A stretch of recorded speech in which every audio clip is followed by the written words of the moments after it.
എപ്പിസോഡിന്റെ തുടക്കത്തിൽ നമ്മൾ കാണുന്നത് ജിന്നു ചെങ്ങിനോട് സംസാരിക്കുന്നതാണ്. താനും ഏമിങ്ങും തമ്മിൽ ഇപ്പൊ കുറച്ച് പ്രശ്നത്തിലാണെന്നും അതിന് കാരണം ഏമിങ് അവളുടെ അമ്മയുടെ മരണത്തിന്റെ സത്യങ്ങള് അന്വേഷിക്കാനായി തുടങ്ങിയപ്പോ അവളെ സേഫ് ആക്കാനായി ഞാൻ നടത്തുന്ന ചില ശ്രമങ്ങളാണ്. കാരണം എന്റെ അമ്മ ഇതിൽ ഏതൊക്കെയോ രീതിയിൽ ഇൻവോൾവ് ആണ്. എനിക്കത് കണ്ടുപിടിക്കണമെന്നുണ്ട്. ഏമിങ്ങിന് അപകടം വരാത്ത രീതിയിൽ അമ്മയുടെ കമ്പനിയിൽ ഞാനിപ്പോ തിരിച്ചു വന്നത് അതിനു വേണ്ടിയാണ്, ഇവിടെ നിന്നുകൊണ്ട്. പക്ഷെ അത് ഒറ്റയ്ക്ക് എനിക്ക് ചെയ്യാൻ സാധിക്കില്ല. അതിനായിട്ട് നിന്റെ ഹെൽപ്പ് എനിക്ക് വേണം. നീ ഇവിടുത്തെ കാര്യങ്ങളിലും കൂടി എന്നെ സഹായിക്കണം. ഈ പ്രോജക്റ്റിന്റെ ഭാഗമായിട്ട് എന്റെ കൂടെ നിൽക്കണമെന്നെല്ലാം ജിന്നു ആവശ്യപ്പെടുമ്പോ ഞാനത് ചെയ്യാം. പക്ഷെ ഏമിങ് നിന്നോട് കലിപ്പായ സ്ഥിതിക്ക് ഞാൻ നിനക്ക് വേണ്ടി എന്തെങ്കിലും ചെയ്യുന്നത് ഏമിങ്ങോ ഫാങ്ങോ അറിഞ്ഞാല് അവര് എന്നോട് പിണങ്ങുമെന്നൊക്കെ ചെങ്ങ് പറയുമ്പോ എന്തായാലും ഇതിന്റെ ഉദ്ദേശം വളരെ നല്ലൊരു കാര്യമാണ്. അതുകൊണ്ട് അതിനുവേണ്ടി നീ എന്റെ കൂടെ നിൽക്കണമെന്ന് ജിന്നു പറയുമ്പോ എനിക്ക് നിന്റെ ഉദ്ദേശത്തിലൊന്നും യാതൊരു ഡൗട്ടില്ല. നിന്നെ അന്ന് ബാറിലെ ജോലിക്ക് ആദ്യം ഇന്റർവ്യൂ ചെയ്തപ്പോഴേ നീ ഒരു മിടുക്കനാന്ന് എനിക്ക് മനസ്സിലായിരുന്നു. അതുകൊണ്ട് ഞാൻ നിന്റെ കൂടെ ഉണ്ടാവും എന്ന് പറഞ്ഞ് ചെങ്ങ് അവിടെ നിന്ന് പോകുന്നുണ്ട്. എന്തായാലും അന്ന് ജിന്നുവും ഏമിങ്ങും തിരിച്ച് നാട്ടിലേക്ക് പോകുന്നുണ്ടായിരുന്നു. ഇവർ വീടിന്റെ അവിടെ എത്തുമ്പോഴേക്കും എന്തിനാ ഇങ്ങോട്ട് വരുന്നത്, നിന്റെ വീട്ടിൽ പോകാനായി ഏമിങ് ജിന്നുവിനോട് ദേഷ്യപ്പെടുമ്പോഴേക്കും രണ്ട് മുത്തശ്ശിമാരും അങ്ങോട്ട് വരുന്നുണ്ട്. ആക്ച്വലി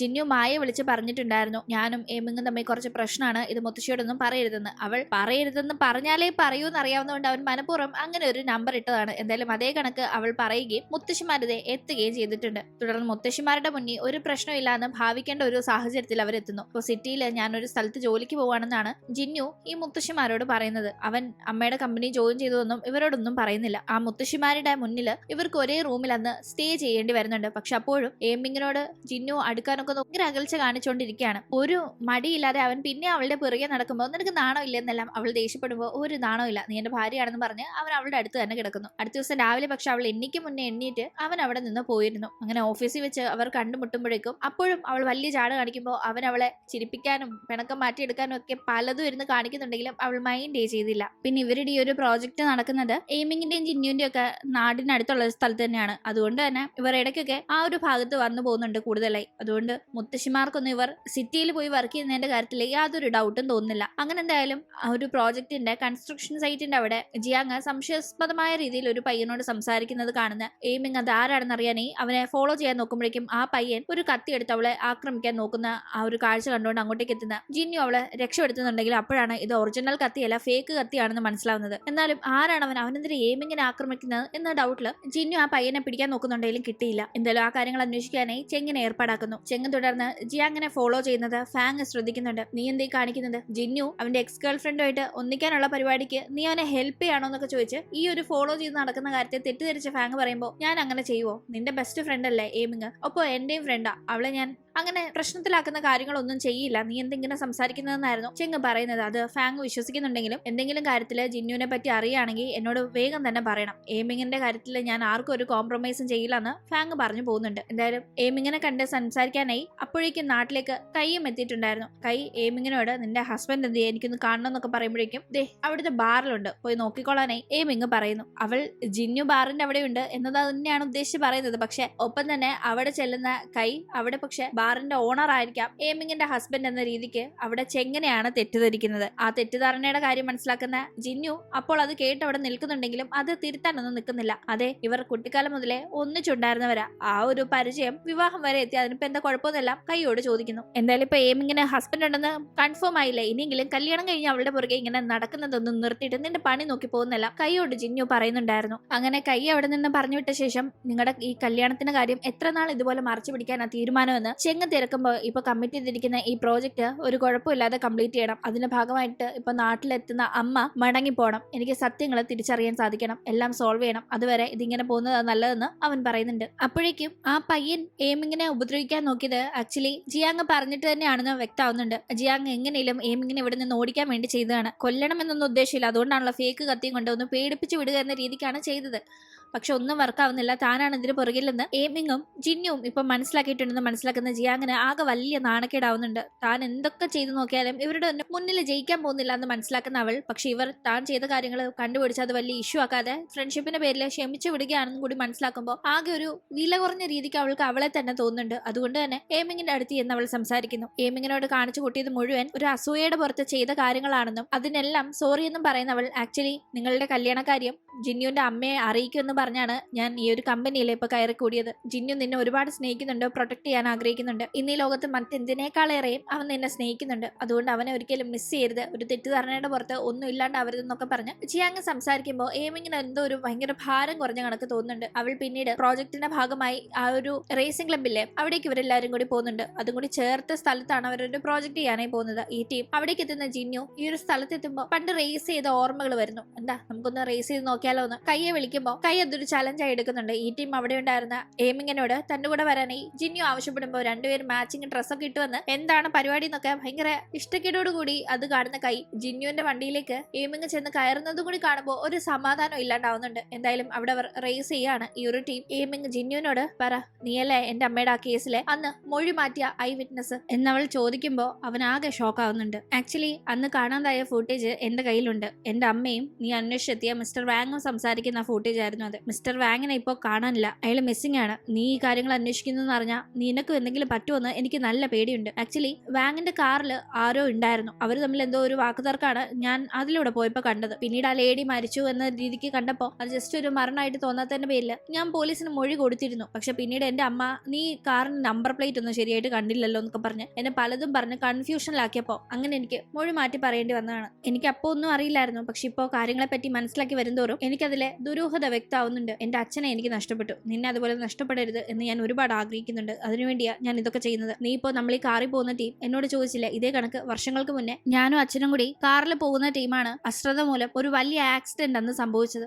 ആ ഒരു ആക്സിഡന്റിലെ കാറ് തല കുത്തി മറിഞ്ഞ് എന്റെ ബോധം തന്നെ നഷ്ടപ്പെട്ടിരുന്നു. അച്ഛന് എസ്കേപ്പ് ആവാൻ ഒരു അവസരം കിട്ടിയിട്ടും അച്ഛൻ എന്നെ രക്ഷപ്പെടുത്താൻ വേണ്ടി ശ്രമിച്ച് ഈ കാറിൽ വീണ്ടും കുടുങ്ങി പോവുകയായിരുന്നു. ഞാൻ അദ്ദേഹത്തെ രക്ഷപ്പെടുത്താൻ നോക്കിയപ്പോൾ ഞാൻ അപകടത്തിലാവാതിരിക്കാൻ വേണ്ടി അദ്ദേഹത്തിന്റെ ജീവൻ പണയം വെച്ച് എന്നെ രക്ഷപ്പെടുത്തുകയായിരുന്നു. അതിലെനിക്ക് അദ്ദേഹത്തെ നഷ്ടമായി. ആ ഒരു ആക്സിഡന്റിന്റെ കാഴ്ച കണ്ടെത്തിയ അമ്മ പോലും നീ ചത്തില്ലല്ലോ എന്നായിരുന്നു എന്റെ നേരെ ആക്രോശിച്ചത്. എനിക്ക് എന്റെ അച്ഛനെ നഷ്ടപ്പെട്ട പോലെ നിന്നെ നഷ്ടപ്പെടരുത് എന്ന് ഞാൻ ഒരുപാട് ആഗ്രഹിക്കുന്നുണ്ട്. അച്ഛനെ നഷ്ടപ്പെട്ടതിന് ശേഷം ഞാൻ ആരുമായും അങ്ങനെ അറ്റാച്ച്ഡ് ആയിരുന്നില്ല. പക്ഷെ നിന്നെ നഷ്ടപ്പെടരുത് എന്ന് ഒരുപാട് ആഗ്രഹമുള്ളതുകൊണ്ടാണ് ഞാൻ ഇത്രയേറെ കഷ്ടപ്പെട്ട് ഈ ഒരു കാര്യം എങ്ങനെയെങ്കിലും സോൾവ് ചെയ്യാനായി നോക്കുന്നത്. അത് നീ മനസ്സിലാക്കണം. അല്ലാതെ നിന്നെ എന്തെങ്കിലും ചതിക്കാനോ പറ്റിക്കാനോ ആയി ഞാൻ ഒന്നും ചെയ്യുന്നതല്ല എന്നല്ല ജിന്നു പറയുന്നുണ്ടായിരുന്നു. മനസ്സിലുള്ള കാര്യങ്ങൾ ഇത്രയൊക്കെ ജിന്നു തുറന്നു പറയുമ്പോൾ അത് കേൾക്കുന്ന എയിമിങ്ങിനും അതിലൊരു സത്യം മനസ്സിലാവുന്നുണ്ട്. അതുകൊണ്ട് തന്നെ അവൾ പിണക്കങ്ങളൊക്കെ മറന്ന് അവനോട് സംസാരിക്കുന്നു. എന്തായാലും അതിനുശേഷം ഒരു ചെറിയ ടീം ബിൽഡിംഗ് മീറ്റിംഗ് വെക്കുന്നുണ്ട്. ആ ഒരു ടീം ചെറിയ ഇവന്റ്സും ഗെയിംസും ഫുഡും ഒക്കെ ആയിട്ട് ഈ ഒരു പ്രോജക്ട് സംബന്ധമായി പ്രവർത്തിക്കുന്നവരൊക്കെ ഒന്ന് ഒത്തുകൂടുന്നു. അവിടേക്ക് ജിന്നുവും എത്തിയിട്ടുണ്ട്. ജിന്നുവിന്റെ വരവൊന്നും കൈക്ക് തീരെ ഇഷ്ടപ്പെടുന്നില്ല. എന്തായാലും അവിടെ എയിമിങ്ങിനെ പ്രപ്പോസ് ചെയ്യാനായി കൈ ഒന്ന് പ്ലാൻ ചെയ്യുന്നുണ്ട്. പക്ഷെ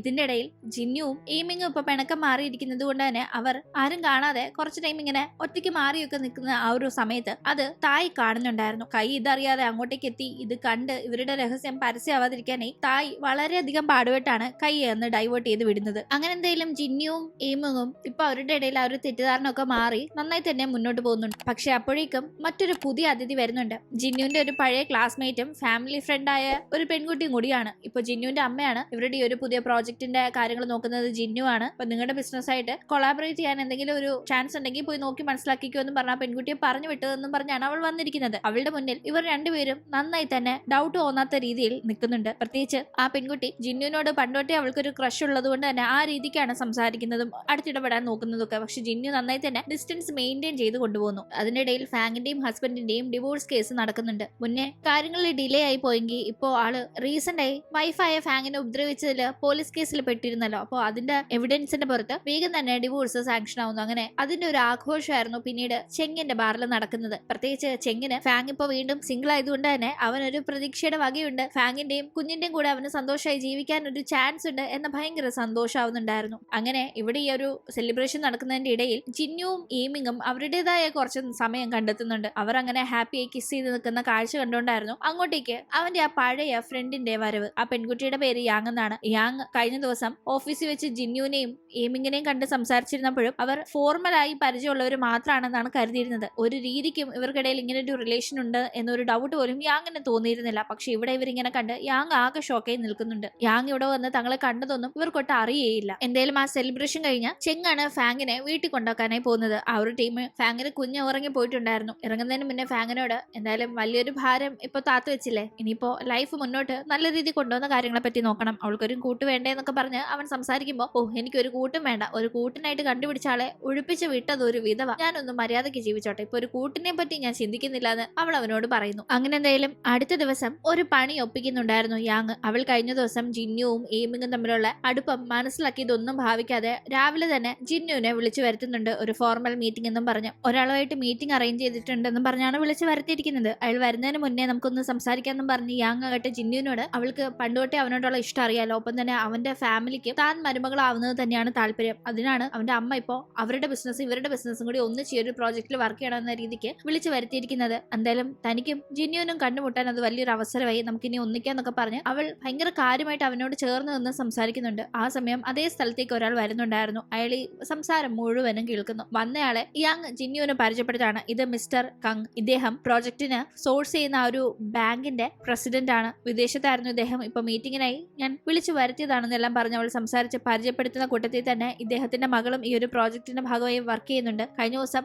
എനിക്ക് ആ ഒരു പ്രോജക്റ്റിന്റെ ടൂർ ചെയ്തു തന്ന ഏമിംഗ് അല്ലേ, ആളുടെ ഫാദർ ആണെന്നും പറഞ്ഞ് യാങ് സംസാരിക്കുമ്പോഴാണ് വിദേശത്തുണ്ടായിരുന്ന നാട്ടിൽ അങ്ങനെ വരാത്ത ഏമിങ്ങിന്റെ അച്ഛൻ ഇദ്ദേഹമാണെന്ന കാര്യം ജിന്നുവിന് മനസ്സിലാവുന്നത്. ഇദ്ദേഹത്തിന് അപ്പോഴേക്കും ഏമിങ് കല്യാണം കഴിച്ച ജിന്നുവിനെ ആണെന്നും ഒക്കെ അറിയാലോ. അതുകൊണ്ട് തന്നെ വന്ന പാടെ മരുമകൻ വേറൊരു പെണ്ണുമായി ഇങ്ങനെ ക്ലോസ് ആയി നിന്ന് സംസാരിക്കുന്ന കാഴ്ച കണ്ട് അദ്ദേഹം ആകെ കലിപ്പായിരുന്നു. അദ്ദേഹം ജിന്നുവിനോട് ഒരു കലിപ്പിൽ തന്നെ നോക്കി നിൽക്കുകയൊക്കെ ചെയ്യുമ്പോൾ ജിന്നുവിന് മനസ്സിലാവുന്നുണ്ട്. അവനാകട്ടെ അതിനുശേഷം യാങ്ങിനോട് നിന്റെ അതിബുദ്ധി നന്നായിട്ടുണ്ട്, മനഃപൂർവ്വം നീ ഇങ്ങനെ ചെയ്തതാണെന്ന് മനസ്സിലാക്കാനായിട്ട് എനിക്കൊരു പാടുമില്ല, എന്തായാലും നീ വിചാരിക്കുന്നതൊന്നും നടക്കാനേ പോകുന്നില്ല എന്ന് പറഞ്ഞ് അവൻ നേരെ ഏമിങ്ങിനെ കാണാനേ പോകുന്നുണ്ട്. ഏമിങ് അപ്പോഴേക്കും അച്ഛന് ജിന്നുവിനെ പറ്റി ഏറ്റവും മോശം ഇംപ്രഷൻ ആണ് ഇപ്പോൾ ഉണ്ടായിരിക്കുന്നത് എന്ന് മനസ്സിലാവുന്നുണ്ട്. ജിന്നു നടന്ന കാര്യങ്ങളെ പറ്റി ഏമിങ്ങിനോട് പറഞ്ഞാൽ നീ ഇതെങ്ങനെയെങ്കിലും സോൾവ് ചെയ്ത് തരണം, അദ്ദേഹത്തിന് എന്നെ പറ്റി ഉണ്ടായ തെറ്റിദ്ധാരണ മാറ്റാനായി സഹായിക്കണം എന്നൊക്കെ റിക്വസ്റ്റ് ചെയ്യുമ്പോൾ നീ തന്നെ അത് നേരിട്ട് ചെയ്യുന്നതാണ് നല്ലത്. എങ്ങനെയും അച്ഛനെ സോപ്പിട്ട് അച്ഛന്റെ മനസ്സിൽ ഇപ്പോൾ ഉണ്ടായിരിക്കുന്ന ഈ തെറ്റിദ്ധാരണ മാറ്റിയെടുക്കാൻ നോക്കെന്നൊക്കെ പറഞ്ഞ് സംസാരിക്കുന്നുണ്ടായിരുന്നു അവൾ. അതിന് ചില ഐഡിയകളും പറഞ്ഞു കൊടുക്കുന്നു. അങ്ങനെ ജിന്നു അങ്ങോട്ട് ഏമിങ്ങിന്റെ അച്ഛൻ ഫിഷിങ്ങിന് പോകുന്ന ടീം കൂടെ പോയി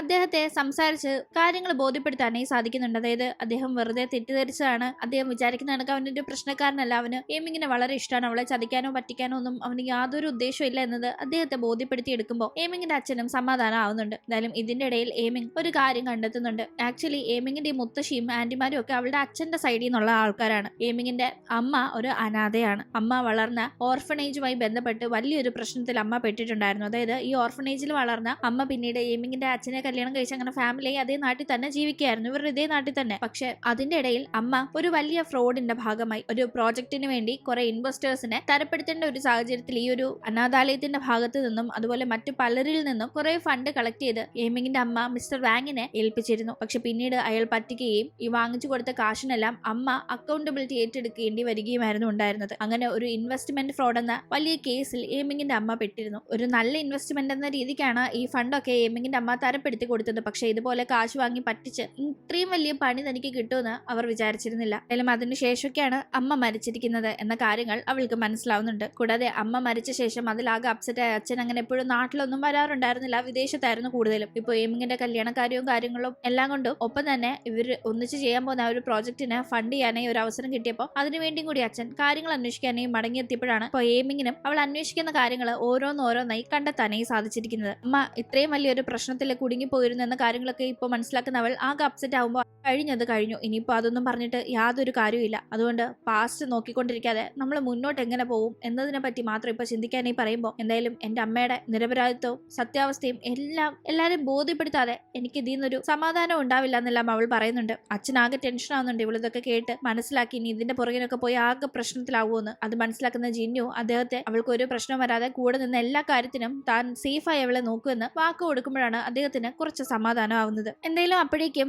ജിന്നുവിന്റെ മുത്തശ്ശിക്ക് ആകെ വയ്യാതാവുന്നുണ്ട്. തുടർന്ന് മുത്തശ്ശിയെ ബോധം കെട്ടുപോയ അവസ്ഥയിൽ വേഗം ഹോസ്പിറ്റലിൽ എത്തിക്കുമ്പോഴാണ് പരിശോധിക്കുന്ന ഡോക്ടർ മുത്തശ്ശിക്ക് ബ്രെയിൻ ട്യൂമർ ആണെന്നും എത്രയും പെട്ടെന്ന് ഒരു സർജറി നടത്തണമെന്നും പറയുന്നത്. പക്ഷേ ഈ സർജറി വളരെ ഹൈ റിസ്ക് സർജറിയാണ്. ഇത് സക്സസ് ആവുകയാണെങ്കിൽ മുത്തശ്ശി കുറെ നാളും കൂടി ജീവിക്കും. പക്ഷെ സക്സസ് ആകുമെന്ന് പറയാൻ സാധിക്കില്ല. സർജറി നടത്തിയില്ലെങ്കിൽ മുത്തശ്ശിക്ക് എത്രയും പെട്ടെന്ന് എന്ത് സംഭവിക്കും എന്നും ഡോക്ടർ പറയുമ്പോഴേക്കും ജിന്നു ആകെ തകരുകയാണ്. കാരണം അവനെ ഈ മുത്തശ്ശി ഭയങ്കര കാര്യമാണ്. കാരണം അവന്റെ സ്വന്തം അമ്മ പോലും അവനെ വെറും ഇതായി കണ്ടിരുന്ന സമയത്ത് ഈ മുത്തശ്ശിയാണ് ഏറ്റെടുത്ത് സ്വന്തം പേരക്കുട്ടിയേക്കാളും സ്നേഹത്തി അവനെ വളർത്തിയിരുന്നത്. അതുകൊണ്ട് തന്നെ അവനാകെ തകരുമ്പോൾ ഏമിങ് ആണ് അവന് ഫുൾ സപ്പോർട്ട് നൽകി കൂടെ നിൽക്കുന്നത്. അങ്ങനെ മുത്തശ്ശിയെ ഹോസ്പിറ്റലിൽ എത്തിക്കുന്നു. തുടർന്ന് അവിടെ കാര്യം അറിഞ്ഞ് ജിന്നുവിന്റെ അമ്മ കാണാൻ വരുമ്പോൾ ജിന്നുവിന് അപ്പോഴും ഈ അമ്മ ഭയങ്കര മോശമായി സംസാരിക്കുന്നതും ഇവരുടെ സ്വന്തം പേരക്കുട്ടിയായ ഈ അമ്മയുടെ രണ്ടാമത്തെ മകനെയൊന്നും ജിന്നുവിന്റെ അത്രയും കാര്യമായി ഇവർ കാണാത്തതൊക്കെ തന്നെ അവരെ കൂടുതൽ അസൂയ പിടിപ്പിക്കുന്നുണ്ടെങ്കിലും ഈ മുത്തശ്ശി അതൊന്നും കാര്യമാക്കുന്നില്ല. അവർ സർജറി നടത്താമെന്ന് തീരുമാനിക്കുന്നു. അങ്ങനെ സർജറിക്ക് ഡേറ്റ് എടുക്കുന്നുണ്ട്. പക്ഷെ അതിന്റെ ഇടയിൽ ചെറിയൊരു ഗ്യാപ്പ് ഉണ്ട്. ആ ഒരു ടീം ജിന്നുവിന്റെയും ഏമിങ്ങിന്റെയും കൂടെ അവരുടെ നാട്ടിൽ നാട്ടിൽ പോയി ഹാപ്പിയായി കുറച്ച് ടൈം സ്പെൻഡ് ചെയ്യണമെന്ന് മുത്തശ്ശി ആഗ്രഹിക്കുന്നുണ്ടായിരുന്നു. കൂടാതെ തന്റെ സർജറിക്ക് മുന്നേ തന്നെ ഇവരുടെ വിവാഹം നടത്തണമെന്നും മുത്തശ്ശി തീരുമാനിക്കുന്നു. ജിന്നുവിനും ഏമിങ്ങിനും ബാക്കിയുള്ളവർക്കും അതിൽ ഒരുപാട് സന്തോഷം മാത്രമേ ഉണ്ടായിരുന്നുള്ളൂ. തുടർന്ന് എല്ലാവരും കൂടി ചേർന്ന് ഹാപ്പിയായി അവരുടെ വിവാഹം നടത്തി വെക്കുകയാണ്.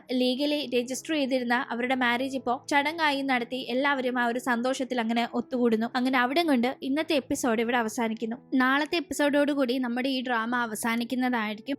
ശേഷം എന്ത് സംഭവിക്കുമെന്ന് നമുക്ക് അടുത്ത എപ്പിസോഡിലൂടെ കാണാം. ഇന്നത്തെ വീഡിയോ ഇഷ്ടമായാൽ മറക്കാതെ ലൈക്ക് ചെയ്തും ഷെയർ ചെയ്തും സബ്സ്ക്രൈബ് ചെയ്തും സപ്പോർട്ട് ചെയ്യണേ. വീണ്ടും പുതിയൊരു എപ്പിസോഡുമായി കണ്ടുമുട്ടും വരെ ബൈ.